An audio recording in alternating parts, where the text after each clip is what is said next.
This is a huge moment for Alex. It's been 6 years since his disappearance.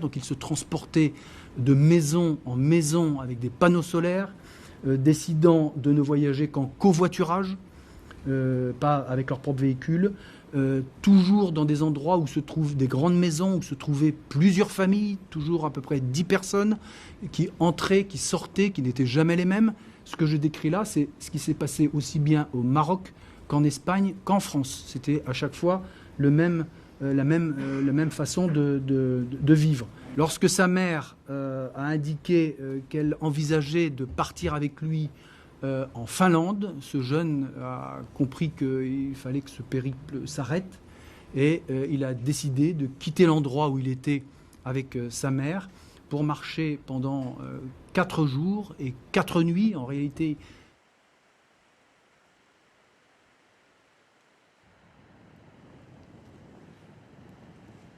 After I'd tried to contact Alex, I got a text of his granddad saying that Melanie had said that all electronic equipment was being switched off. And at that point I knew they weren't coming back.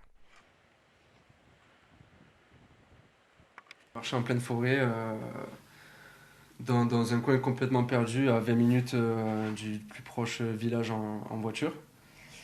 Et mais je me suis dit, c'est pas normal, il n'y a aucune explication en fait pour qu'il y ait quelqu'un ici si tard à marcher autour. Et du coup, sur le retour, je me suis dit, il faut que je m'arrête pour lui demander si ça va, ou même pour l'aider en fait, juste pour l'aider.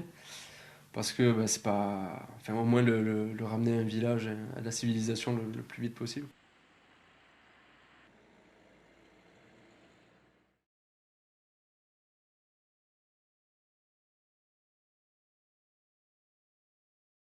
This is a huge moment for Alex, for his family and for the community in Oldham. And our priority is to get him back to the UK and get him back to his family in Oldham as soon as possible. But do you know what that looks like in terms of timeline?